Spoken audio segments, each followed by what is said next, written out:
guys, I'm back, and apparently so is the Ryker. And let's get into why it went in and what happened. So let's just roll the intro and then we'll get on with it.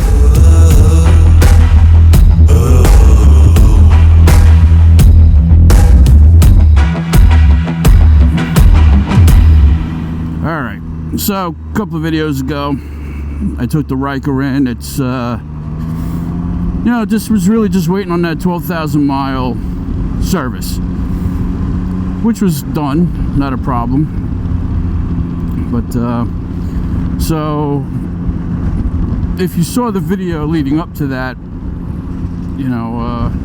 as I said, the service is the service. It is what it is. They got to change the belt, spark plugs, brake fluid, the gearbox, and I guess you could call it a differential in the back there. And that would be, and did I say spark plugs? Okay, spark plugs too. So that would have been a 12,000 mile service, which was budgeted and expected, not a big deal. Now, just to recap, over the summer, I think it was in August, my fuel tank was low.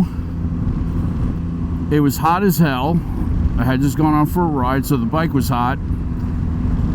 And when I pulled up in front of my house, the fuel pump was making this god-awful whining noise. Okay? So I knew that there were problems with the fuel pumps, yada, yada, yada. So I bought a new fuel pump to have them install it when I brought this in for service. Okay, this is where the story gets interesting. Okay, so but before I get into it, if you're digging what you're hearing and seeing, do me a favor, like, subscribe, notification, yada, yada, yada. Let's get on with it. Okay, so I had purchased the belt and I had purchased a fuel pump. Okay, this was in August, maybe early September. And as of right now, I have no idea where I got them from. I ordered them online. Okay, no big deal. I got them sitting in my house, just waiting for the mileage to tick over. Now, as I said, I did have this fuel pump noise, but I did not have any other symptoms. It didn't cut out, etc., etc. Now, December rolls around, and now there's a recall. I think it was 20 to 20 whatever. Definitely 2021, which this is. Recall on the fuel pump. Excellent. As I said in the last video, the recall is based on your VIN number, not your part numbers. Although the part numbers were included, but it's not based on that, because apparently BRP is supposed to know what parts they have installed on your vehicle. Okay, well and good. So I don't qualify for the recall, so I'm just going to eat this. And when I take it in, I tell them just change the fuel pump. But here's the rub. The fuel pump that I bought is actually listed on the recall. So I could not use that pump to fix this Ryker. So they ordered a new fuel pump. So that was another $300 and change, and installed that. Now I call them up, and I was like, you know what? I'm going to come pick it up. Make sure you have the old fuel pump there. I want to see that son of a bitch when I get there. Okay. So I take the Spyder, because I'm going to drop that off, and I pick up the Ryker to take home. So, because the Spyder just needed oil change and stuff. It's my yearly crap. So I get this back, and I'm like, where's my part? He's like, here you go. I look at it, and like I said, I still have the December recall notice on my phone. It was never sent to me because I don't qualify by the VIN number. So I look at the recall notice, and son of a bitch, the pump that's in my bike, in this Ryker, is a recalled pump. So they had pulled out a recalled pump out of my not qualified for the recall Ryker. So I'm just like, I just paid for everything because, like I said, it wasn't covered, yada yada yada. So I just fucking paid the bill and we'll figure it out later. I want my bike back. And the guy tells me this is the shop, who I do trust, but you know, this is a little out of my wheelhouse, so I'm just gonna go with what he says. And he's like, okay, well, you have to call BRP and deal with them. Okay, strange, but I'll do it. So I call up BRP, and let's just say I'm not connecting with a service people that are, let's just say, on this continent anywhere. You know, so they were obviously less than helpful, as they always are. You know, they just got a fucking script. They don't know what the fuck they're talking about. You know, okay, well, we can't do this, we can't do that. The script doesn't say this. It's just blah blah blah blah.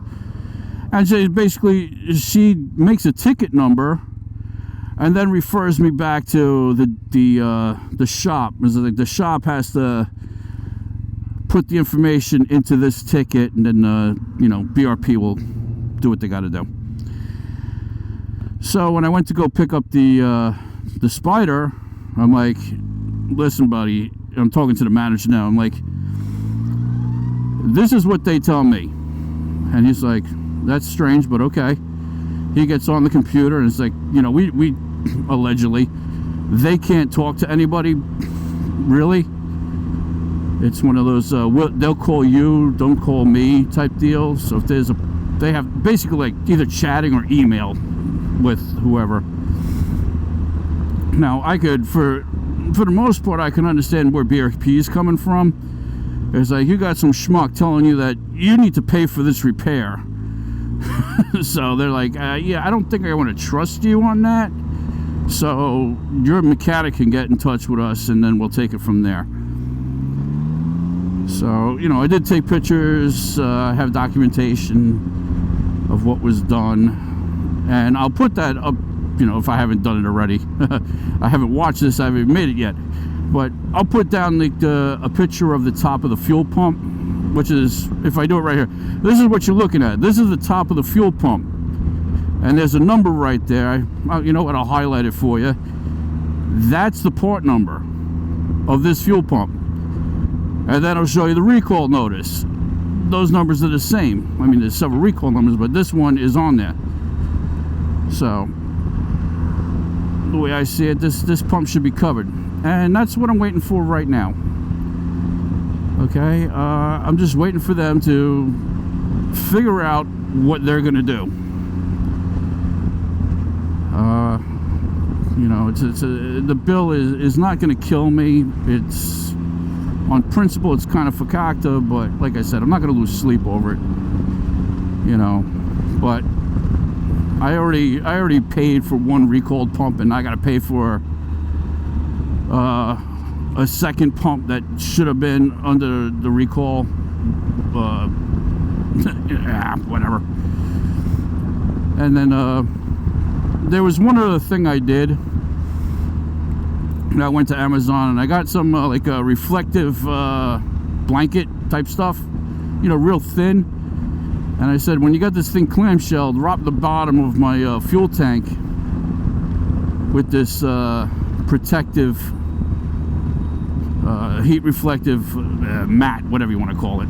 It's really thin. It's just like less than a quarter inch. Oh, there's a Spyder right there. And that's what they did. But unfortunately, I think it was like the last thing the guy did. His hands were probably all greasy, and they didn't wash he didn't like Windex and alcohol down the gas tank. So the shit is not exactly sticking. It's sitting there, but it's not stuck to the gas tank. So you know, I also sent in some like heat reflective like duct tape. You know, I should have been more specific. I'm like, you know, wrap this around and then wrap it with the tape so you know, it don't move. So that might be something I have to take care of at a later date.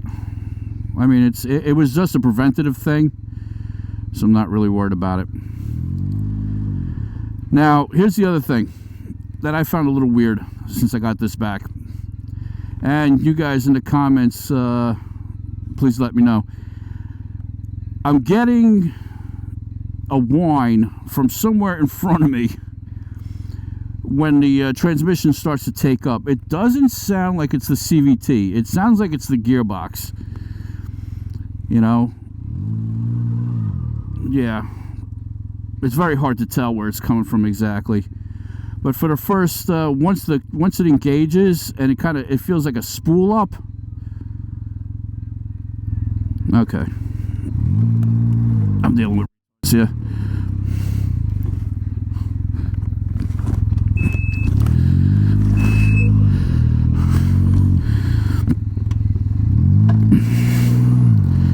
All right, we'll just go this way. Haha. Maybe you could hear it on here. If it does come through, I'll try to isolate it as best I can. And you can let me know down in the comments if you know what this is. You know, it goes away really fast, but it's definitely there. So, if you have any idea, let me know. But like I said, performance hasn't changed. And it doesn't appear to be anywhere detrimental. It doesn't sound horrible. It actually sounds like a turbo spooling up a little bit. So it is nice to have this back. I do miss it. And of course, it's just like today I decided to go shoot this video, and it got cold again. It's been beautiful the past couple of days. You know, I just had my 22-year wedding anniversary a couple of days ago. Went to AC with the missus, you know, and it was a beautiful day. The day before was beautiful. The day after was beautiful. Then we get home, and it's freezing yesterday, and it's really cold today. I mean, I really shouldn't complain. It's not as bad as it was, but, you know, once you get that little taste of that springtime weather where it's like a balmy 70 degrees, it's absolutely perfect, you know. So, I mean, that's where we stand.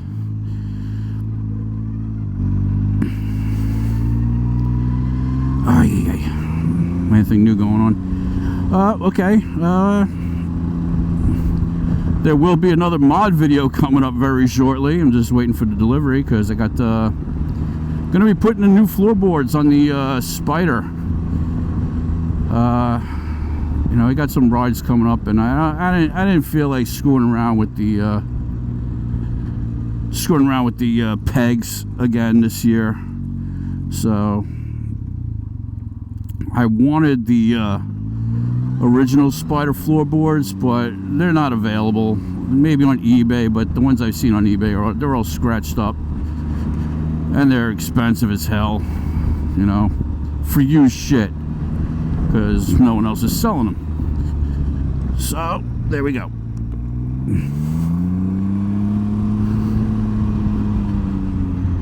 So we'll be putting on new floorboards maybe sometime this week. I mean, it should be here fairly soon.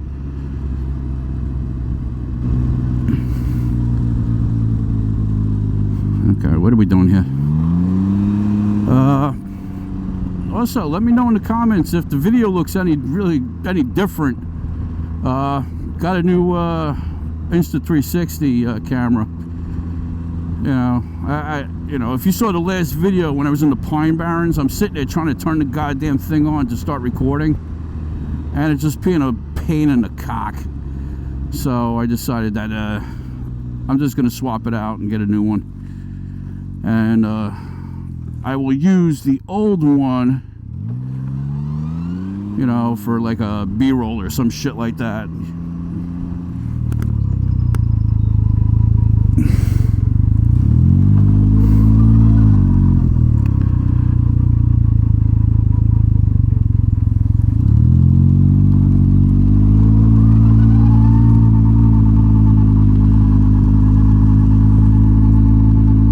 Alright, do you hear that?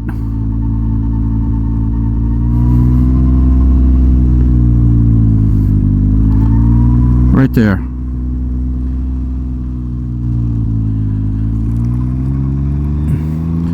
Who knows? Maybe it's just a belt breaking in. You know, you're gonna ask me to remember like what this bike sounded like fucking 12,000 miles ago. Oh, by the way, okay, if you want to know how much all that work cost, it was $1,900. It's expensive. Like 500 and change was just the fuel pump itself. You know, and then of course it's like labor's $140 an hour, so that sure as fuck ain't cheap. So yeah, that's if it was just the recommended service, it would have been a lot cheaper, you know, but because I got to pay for the fuel pump and some other shit, and then I think it was $100 to put the heat resistant blanket on the gas tank. So, you know, big chunk of that that service was the fuel pump. And the funny thing is, putting the fuel pump in or replacing it is the exact same work to change the filter, which is what you're supposed to do, because you got to take the fuel pump out to change the filter. So like if you got to take it out for something stupid like that, then you might as well spend the extra money, especially when you think you've got a problem. You're way better off just replacing the stupid thing, even if it don't need it. You know, it is a pump. They do wear out, and it's not in a good spot. It's not easy to get to, which now I really got nothing more to say. So, you know, if you made it this far, you're one of the chosen few. You know, please like, subscribe, notification, yada yada yada. And I will catch you guys next time on the next video. Ride safe. Bye bye.